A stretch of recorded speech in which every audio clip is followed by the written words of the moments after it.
Hello, everyone. Welcome to Virtual Planetarium, The Sky Tonight, part of our MOS at Home programming. My name is Janine. My pronouns are she and her, and I'll be your moderator today. That means I'll be reading some of your questions and responses, which you can post here in the Q&A button at the bottom of your screen in the Zoom meeting. If you'd like to see captions during today's program, you can click on the closed caption button at the bottom of your screen and select Show Subtitles. And if you're joining us on Facebook or YouTube, hello! We're so excited you're joining us, but unfortunately, I'm unable to see your comments on those platforms at this time. We are so delighted to have you all here today as our audience. Let's meet our tour guide for today's journey. If you want to unmute yourself and turn on your video, Daryl.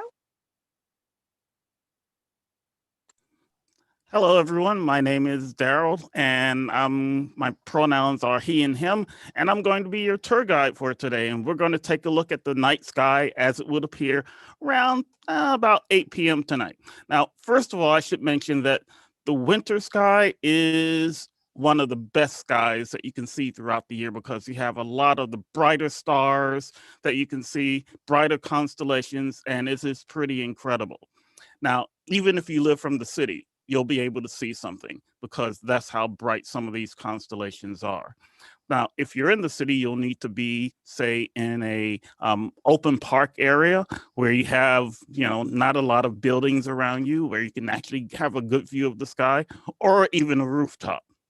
So those are suggestions for if you're viewing in the city. If you're away from the city, well, you just don't want a lot of things in your, avoid in your eye path. And well, those are my suggestions for viewing. So let's get to viewing.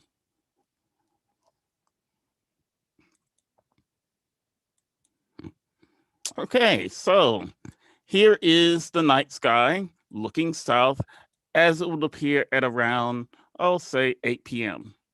And I'm just going to wait and see if anyone sees anything familiar in the sky. If you've seen constellations before, anything like that, let me ask you, do you see anything familiar in the sky?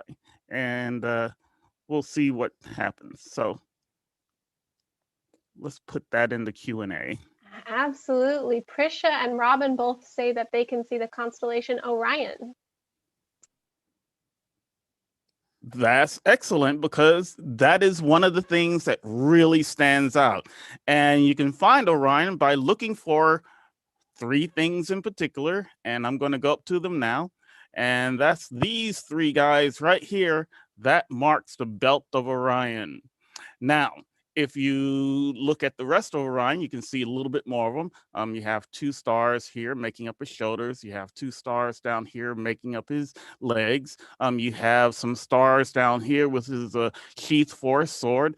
And there's a group of stars right over here that is his shield. And he's kind of holding a sword over his head too.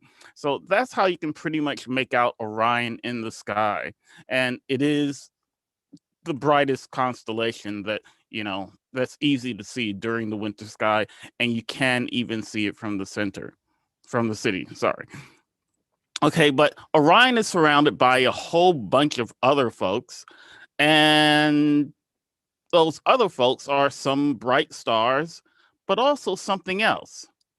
Now you can see that there are a couple of bright stars because they have names next to them, but there's also another bright object in the sky, and it's pretty much high in the southwest, and that one is labeled Mars. So Mars is pretty much the only planet that you can see in the early evening sky right now. Earlier during the year, we had Jupiter and Saturn, but they're below the horizon now. But Mars really shines brightly. You can see it pretty easily.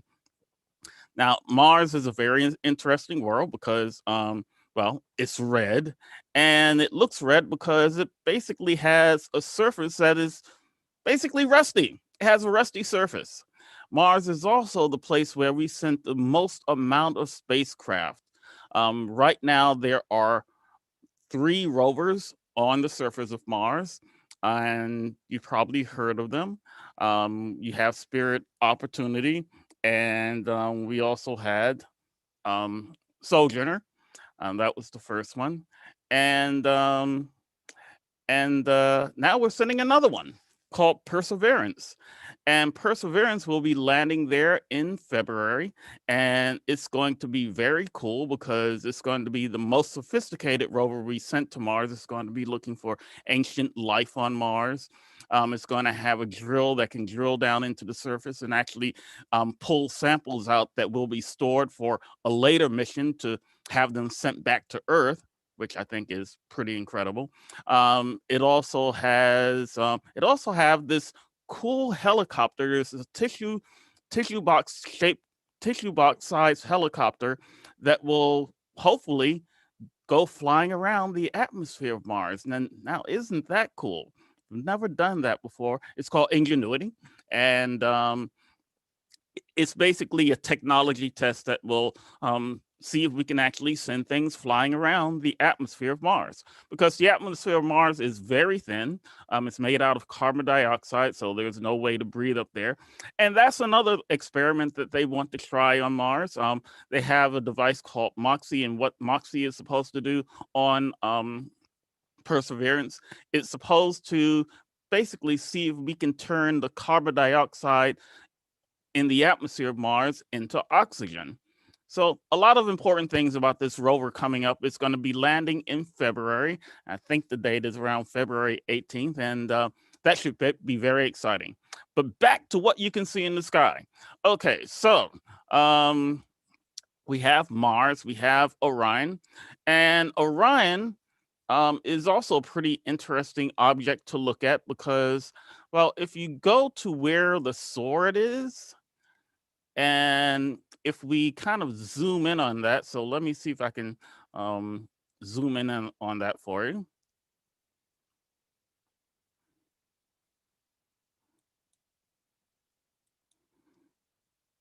Okay. All right, let's go there. And you can see as we zoom in, you get to see something very fuzzy there. Now, if you're in dark skies, you can actually see something fuzzy, kind of like in that sheath of sword sheath. So you can find that in Orion, very low near the sword sheath. So you can kind of see it in the nighttime sky without a pair of binoculars. It just looks like a fuzzy spot. But then if we zoom into it, you come to what's called the Orion Nebula, the Great Nebula in Orion. And what this is the birthplace of stars. So stars go through a lifespan just like you and I. They're born in these clouds of gas like the Orion Nebula. They go through a lifespan and then they die, and they die in various ways. Sometimes they just expand and then fizzle out and just shrink down into something called a white dwarf. Sometimes they explode in something called a supernova, and that's when a massive star runs out of its fuel and explodes. And when it explodes, it sends a lot of material out into space, and in that material are some of the things that, well, basically make up us. And some of them turn into these birth-forming nebulas like the Orion Nebula. So this is another cool thing. And by the way, if you have a pair of binoculars, you might be able to spot it. It'll look kind of like a greenish fuzzy patch, but still, you will have found it. All right, what else can we see here? If you go to the 3 stars in Orion's belt and kind of draw a line between them and point them down, you'll come to a very, very bright star right there called Sirius. Okay, now, Sirius, you might have heard before because Hi, Daryl. Can Yes. you move the screen so that Sirius is at the center so folks can see what you're talking about? Oh, sure. Okay, here we go. So here's That's Sirius great. right Thank here. you. Okay, now, Sirius. Does anyone recognize the name Sirius from a movie?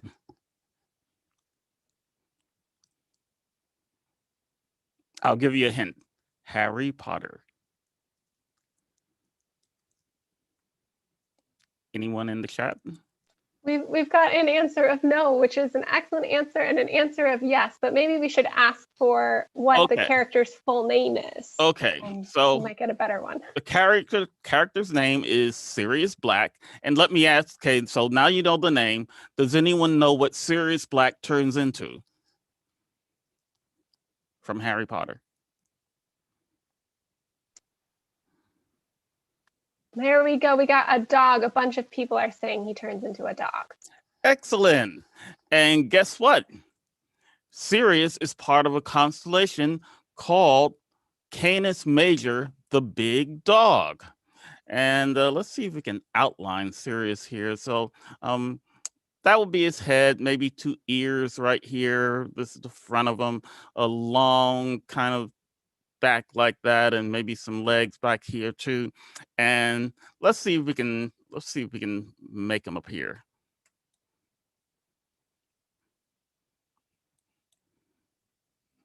And there it is. That look like a dog to you? I don't think so, but we can make it even better. There we go. Kind of an odd looking dog, isn't it? So that is Sirius in the constellation of Canis Major, the big dog. All right, what else is up there in the sky that you can see?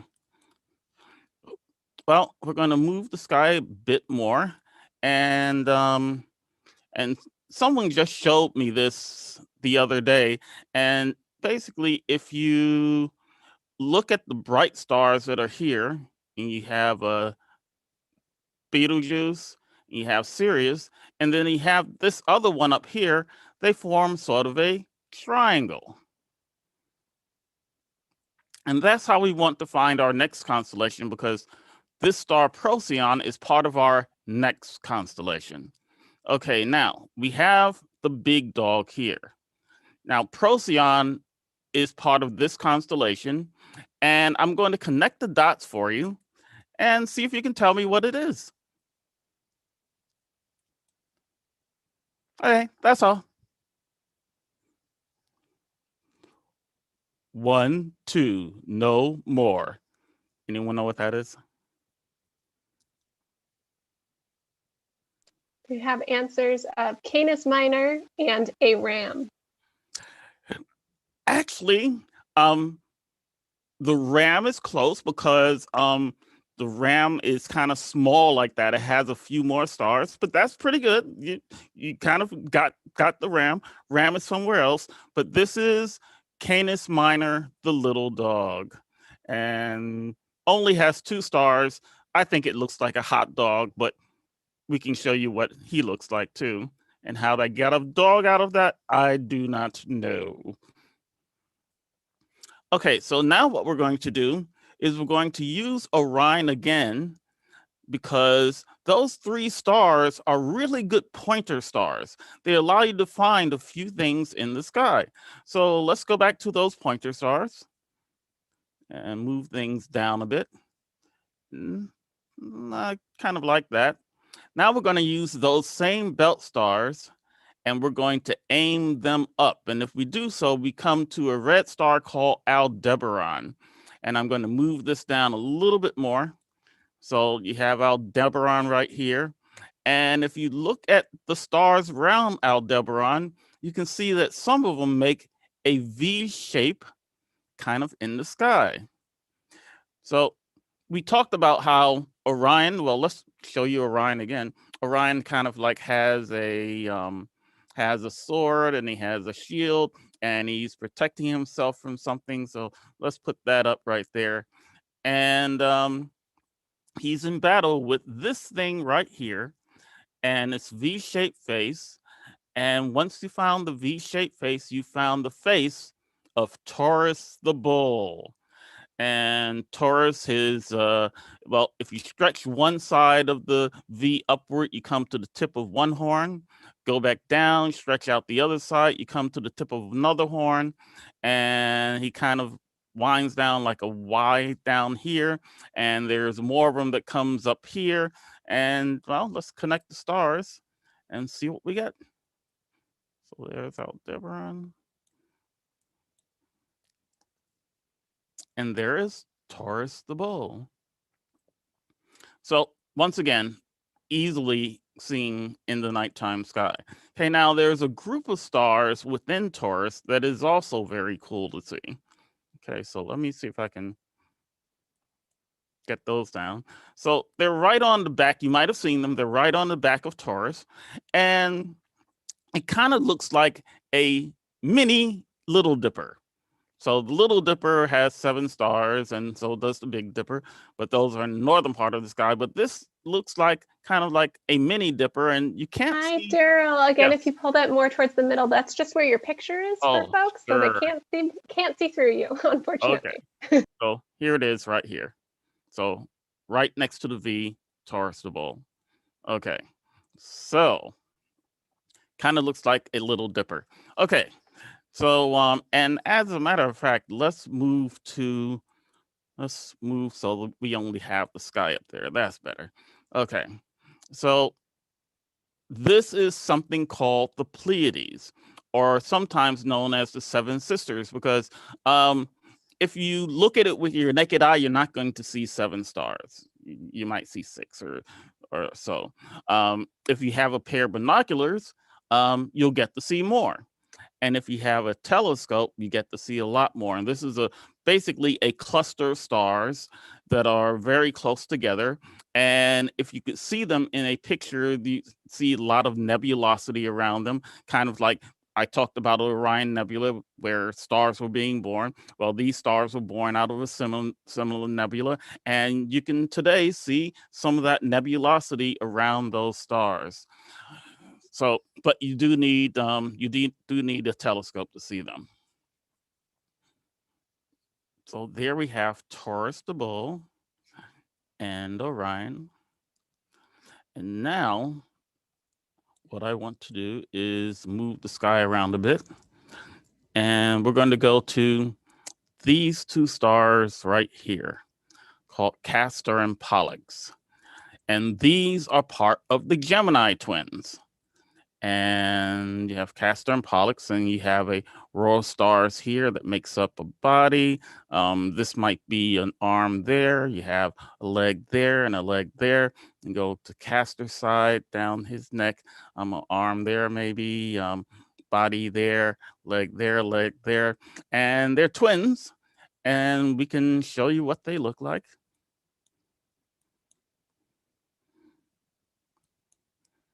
There they are, arm in arm, and might look something like this. Castor and Pollux, the Gemini twins. Okay, what else do we have that is visible? So let's take a trip a little bit higher. And then we come to a group of stars. So a lot of the constellations don't look like what they're really supposed to be. And well, this is going to be one of them. And take a good look at this group of stars right here. So I'm showing a shape. And I'm going to ask folks out there to tell me what that shape looks like.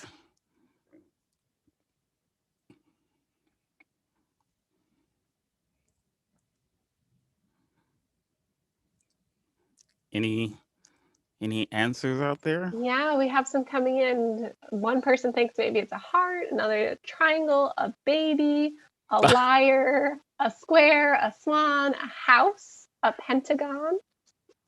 Okay, well, people are using their imaginations out there, and that's what it's really all about, using your imagination.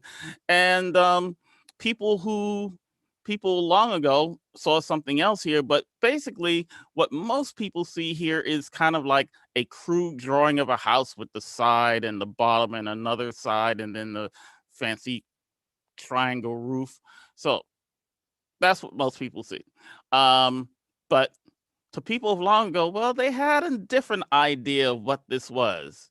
What they saw in this group of stars was a guy basically riding in a chariot. Yeah, guy riding in a chariot. How you get that? I don't know. And other times they saw basically a goat herder with 3 goats. How they get that, I don't know. If you can see that, fantastic.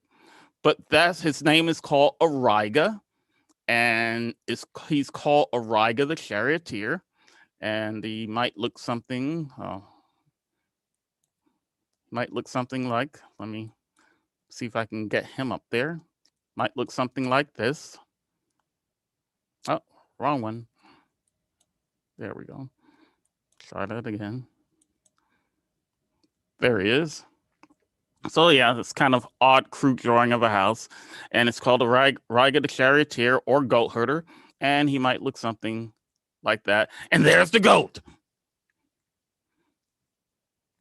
How they got these? I don't know. Okay. So those are the bright constellations that you can see in the nighttime sky around 8 p.m. Now, I've been talking a lot, and does anyone have any questions? Oh, we have a lot of lovely questions. Junie and Aylin would like to know how stars are formed and how do they know to make their shape? So I guess we could also say what shape stars are. Okay, so if you look into our daytime sky and don't look directly at our sun, you'll see our sun. And our sun was born out of kind of the cloud of gas and dust like what's in the Orion Nebula. And those are the places where stars are born. They're born in these clouds of gas where gravity still exists, and gravity pulls all of this material together.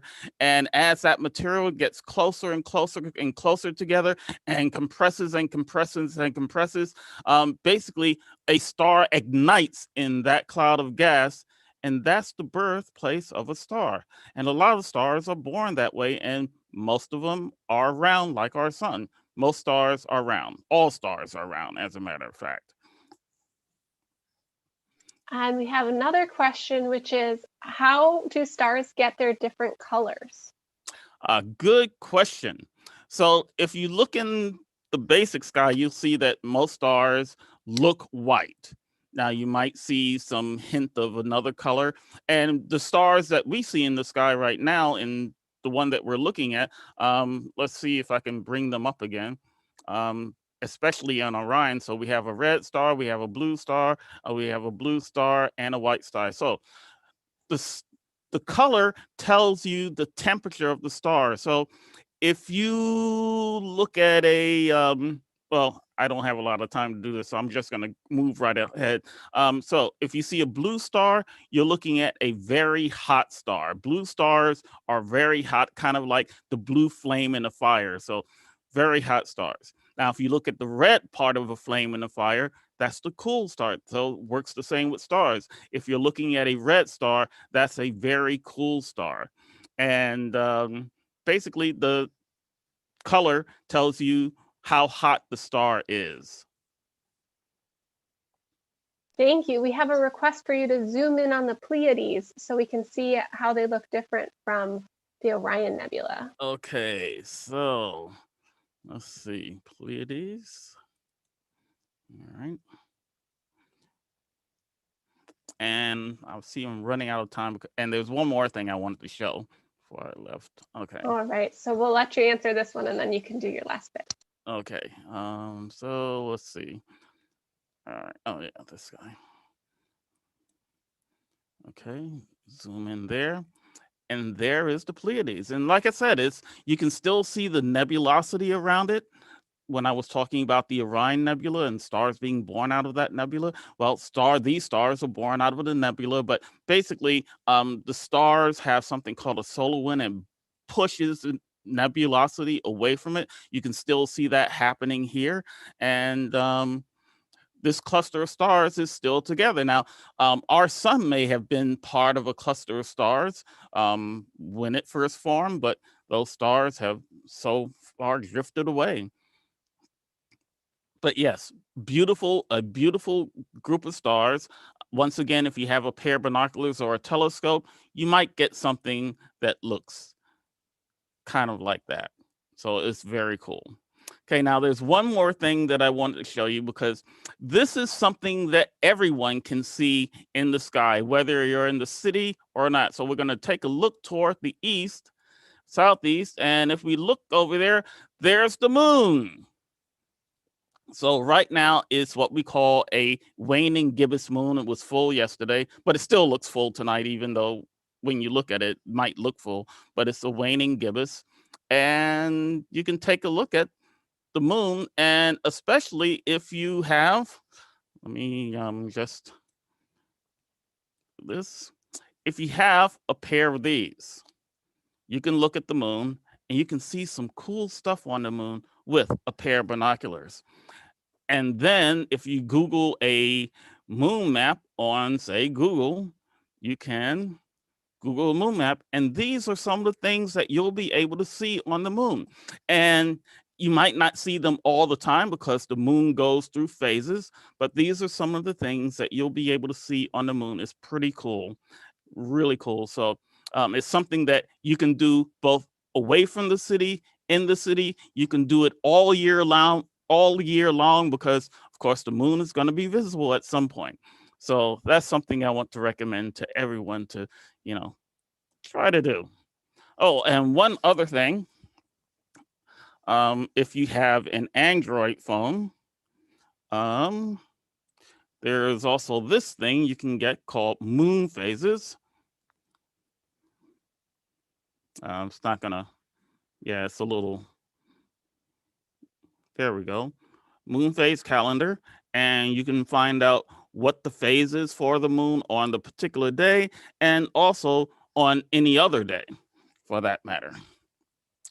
Okay, so I can see my time is pretty much up, and do we have time for any more questions, or is that about it?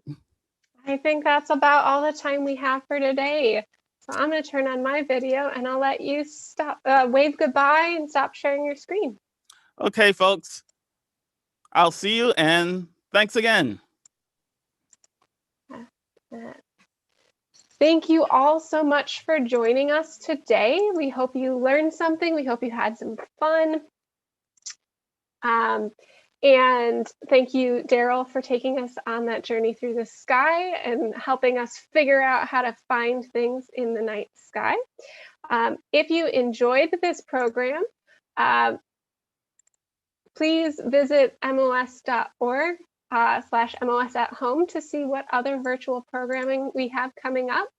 And if you enjoyed today's presentation, you can also check out our social media channels, our Instagram and Facebook, to see when else we'll have programs like this.